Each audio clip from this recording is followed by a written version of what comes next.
American way. Throwing bets like haymakers. UFC fight night, no faking these heartbreakers. Punch stats, bankrolls, the scorecards never fold. Etoft21sports talking bold like this catch and go.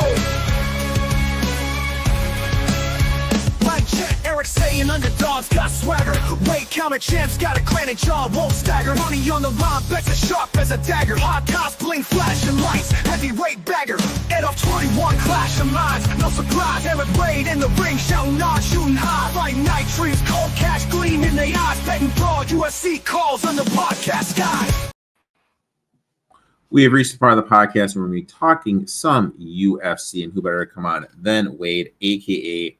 Top Flight Wagers. Wade, how you doing today, my man?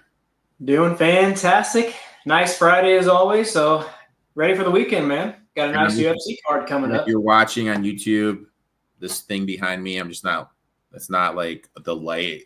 I'm not going to the light. I'm not getting closer to the light. It's just sunny as F here in the Chi. So, definitely going to take care of that moving on here when we shift to the summer months. I'm not here to talk about that. Here to talk some UFC. You guys know how we do it. We each give 3 bets. We dive into a DFS lineup. So let's jump right into it, my man. First bet, what are you working with? Yeah, I'm going to go ahead and take this money line play. I know I've seen a lot of people parlaying him, but at his odds, I just don't know why you would risk the parlay. I know some guys seem to be locks on this card, but I think Miktek Orolbai, money line, I got a minus 145 on Novig. I know on some other books he's like minus 160. I still think that's tradable unless you're just somebody that really needs something close to plus money, then I get it. But why risk it? I think taking him a money line is pretty good value. He's 13-1-1. He brings a relentless wrestling and suffocating top control into this fight with Tofik Musayev. I think he's just joined the UFC a little bit too late. He can be very dangerous on the feet. We've seen in his record, he has a lot of strikeouts, so he's a very tactical striker who's very dangerous. Orolbai's going to have to be wary of that striking because he does like to stand and fight a little bit on the feet before he engages in the wrestling. And I think he needs to kind of avoid that in this fight. Orolbai can dish out damage, and he can take damage as well, as we saw in his last fight. And what I like about him is he won't quit for our money. He was really getting destroyed in that last fight, and he just kept fighting and kept fighting and kept fighting. So that's what I really like to see, especially if he was ever dog money. My gosh, this guy would be a perfect fighter to be a dog money. He averages over 5 takedowns per 15 minutes, and I think he will look to get this to the ground. He's proven capable of neutralizing other opponents with his pace and pressure, and I just think this is a classic grappler versus striker matchup. And I think Orolbai's wrestling volume will just be a little bit too much. I think he'll be able to find a way to victory. I'm hoping he doesn't find an early sub, and if he can avoid the early knockout or get tired and get knocked out. I think he can weather the storm and get us a win here. I like it. My first play, going to the main event, I got Hill minus 105. I really think the big storyline here is Hill went back to his original boxing coach. That's huge because honestly, let's face it, the boxing just hasn't looked the same since he made the switch. Return to the original camp, I think we'll see a much sharper version of Hill inside the cage. When we look at Roundtree, a bit undersized for the division. He did go 4 rounds with Pereira in his last fight, and we've seen this time and time again. Guys often don't look the same after taking that kind of beating in a title fight that they were taken before. I think we're going to see that from Roundtree. Stylistically, I trust Hill's cardio more. He's more durable. His striking much better in this matchup. Now you factor in the switch in striking coaches. I think that is going to be huge. Roundtree's footwork can get a little sloppy. Striking defense has holes in it. Hill's going to be able to exploit. Hill has the height, the reach, speed advantage. I believe his experience against better competition will be a major factor. I know he's coming off in back-to-back losses, but let's be real. Against Pereira and Yuri, those are 2 of the best in the world. This fight, I think, is going to keep standing. Neither fighters have ever attempted a takedown in their UFC career, so this really comes down to pure striking. And when it's strictly a stand-up battle, I think Hill's got the clear matchup. Cleaner technical, throws more volume, has faced much tougher opponents, as I mentioned. So I'm going to take it. I'm going to take Hill minus 105. And don't worry, dude. The Yankees now have the bases loaded with no outs. But let's go ahead to your parlay, my friend. Yeah, I'm going to give out a two-leg here. I was able to put this together on DraftKings for minus 140. Not the sexiest odds, but I do think it's a bet that's going to cash for us here. Tagir Ulanbekov money line paired with the Miktek Oralbai's fight to go over 1.5 rounds. Every fight Ulanbekov is in seems to be a close one. He employs a measured grappling style, looking for strong positional control. When Tagir gets fights to the ground, he can keep his opponents there while doing work. I really do like the fact that he's not afraid to strike with his opponents before he engages with the takedowns. And I do believe when he engages in the takedowns, he commits to it and he can control his fighters there. We just saw what he did in his last fight against a very good wrestler in Carpenter. He was able to keep him on the ground, keep him up against the cage. And I think the fighter he's going against now is not near as polished as Carpenter is in the wrestling game. So when this gets to the ground, I just think it's gonna stay there. I do expect this fight to go a little bit longer, but I expect Ulanbekov to win a majority of the minutes like he does in most of his fights, and he should be able to win a pretty easy decision. He might find a submission in this fight, but I think he's more inclined to get the decision win. He's a minus 450 favorite, so I think he can at least get another win before they give him somebody a little bit tougher to face. And then really Oralbai, he just has a tendency to grind out fights. And the fact that he is just very durable leads me to believe that this fight will at least make it to the middle of the second round. We absolutely could see a finish. We could see Oralbai find some kind of ground and pound or even a submission early on. Even his opponent, Musayev, he's dangerous on the feet. He could find a knockout. We've seen Oralbai get touched up before. He's just so darn durable. I just think he's going to play it safe. He knows his opponent's going to be dangerous, and I think if he can get it to the ground, I really do think that they can play around a little bit there, and we won't get that early submission. I think his opponent's just a little bit too tough. I don't think he's going to give up an early submission. So for this to go over 1.5 rounds, pairing that with Ulanbekov to get minus 140 odds, I think it's a pretty good look. So. I went to the co-main event. Give me, how do you pronounce this name again? Fiziev plus 126. I'm going to have no problem getting into the pocket. He's got better hands. More importantly, I just don't trust Balhamo's head movement. That's going to be a problem over the course of this fight. Fiziev's Muay Thai and kickboxing background give him a serious edge in striking. We're talking about a guy who throws powerful kicks from all angles, low kicks, head kicks, strings together various combinations, disrupts opponents' rhythm, creates finishing opportunities throughout the fight. Looked sharp against Gaethje. We need to remember both those fights, he was the favorite. Lost in a decision. That fight was post-knee injury, yet he still showed flashes of elite striking. Now he's coming in full camp. I expect him to be even sharper. We looked at Pomerania's recent opponents like Turner and Torres. There was a big gap in level of competition. Ferreira's, Jesus, I can't remember his name. Just has more comp. He's got elite defense, striking. He reads opponents well, slipping punches, checking kicks, setting up counters. I think he's going to be able to limit Barreo's rhythm. It's going to open up some counter shots, right hand, some takedown attempts if needed. He's coming off a losing streak, but let's be real, those losses are against some of the absolute best in the division. He's proven he belongs against elite level. For Bea Maramas, this is a huge step up in competition. He's going to be fighting in front of his home crowd. Look, I absolutely love it. I'm getting plus money. Give me him at plus 126. I fucking cannot pronounce names at all. I got this O's pitcher just fucking up my life too, so I'm distracted as fuck, and I apologize. Sometimes you got to turn the baseball game off because it's only going to piss you off more. Well, I mean, all right, let's go ahead. I'm going to go with Jamal Hill, and I hate this because he sucks. I'm telling you now, but I'll take him at plus money. I'm going to back him coming off of 2 losses. I'm not that big on Roundtree. I know a lot of people are on him this week just because either they don't believe Hill's back from his Achilles injury quite yet, or whatever. People see a lot of holes in Hill's game. I do too, but I also see a lot of holes in Roundtree's game.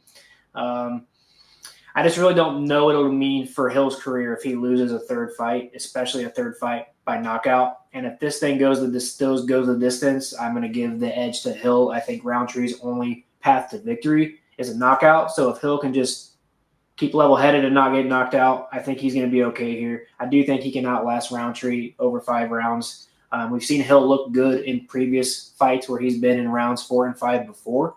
And I believe if Hill cannot find the looping knockout shot, his best advantage is just to outwork Roundtree with volume and drag him into deeper waters. Just given his experience against elite opponents and the bounce-back motivation after 2 knockout losses, I just think this is a pretty good bounce-back spot. Even for a former champion who I doubt will ever get back to that spot, he was kind of in a good spot at that moment against a really old Glover Teixeira. I think he can take something from that fight. He outworked Teixeira with pure volume. I think he set the record in the division for most strikes landed. So I think if he can employ that here, I think he can just outwork Roundtree and tire him out and find a way to either get a knockout in round 3, 4, 5 or take the decision win. So I like it. My last bet, I'm swinging for the fences. Give me my boy Co at plus 370. The Mike Tyson. This is going to be a stand-up fight. Co has a judo black belt, solid takedown defense, good submission awareness. That makes me believe Elliott's not going to look to grapple here, even though that might actually be the safest path. And if it stays standing, I think Co has a legitimate chance. As I mentioned, they call him the Korean Tyson for a reason. Real KO power, some serious knockout power at both hands on the Contender Series.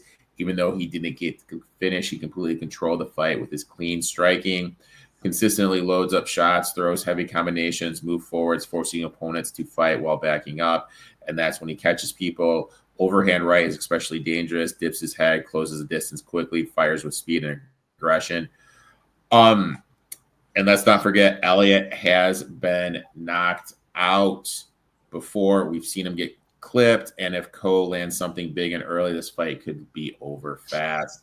Even if Elliott tries to switch it up and look for takedowns, like I mentioned, Co has the grappling credentials to handle it. Judo black belt gives him excellent balance in the clinch, strong hips, and the ability to stand off, takedown attempts, or reverse position. In fact, Co's defensive approach has looked pretty solid overall. Patient, composed, doesn't get reckless.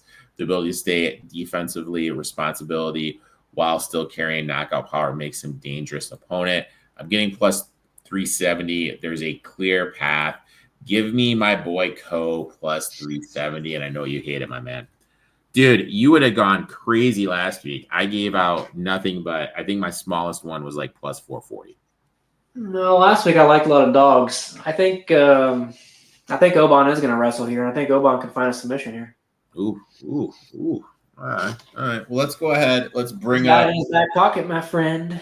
Let's Co is very immobile and slow, so I think he can find the knockout. That's for sure. He's definitely got some dangerous power. Let's see. All right. DK lineup, man. Where's your head at, dude? Organize that bad boy by the salary. Let's see who the most expensive is. Who they?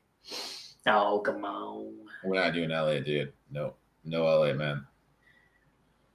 No Elliott. Elliott's gonna win by a knockout or submission. I mean, the nice thing about Mullins is I think she's gonna have Mullins is tempting. I mean, I don't trust. If Blades would get the fight to the ground, I would trust him. No, I don't want him. I don't want any of the girl fights. We're taking Hill in.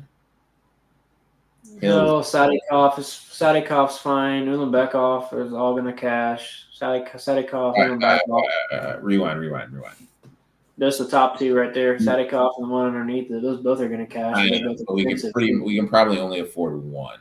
Yeah, I know. I'd rather go with Ulanbekov then. You'd rather go with Ulanbekov? Mm-hmm. All right. I'll go here.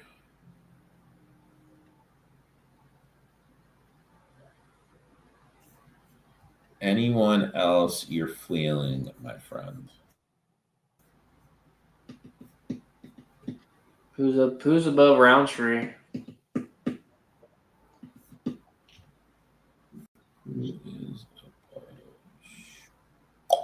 No, Oral by for sure. Oral by, boom. 82. I don't mind Mullins. I think he's gonna win, but I don't know how many points we're going to score. Mullins there. That drops to 74. We got to look for a lower budget guy. We don't have to do Mullins. I'm just saying I think she's probably going to win. Maybe not. Wait, she was – how much was Mullins? She up there in the nines? She's at 9. Who else is up there in the nines?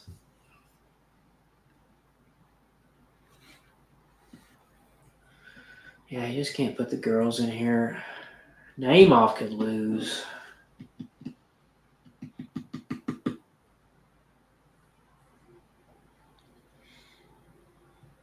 I am a big fan of Bahamondes. I really am. I don't mind his price.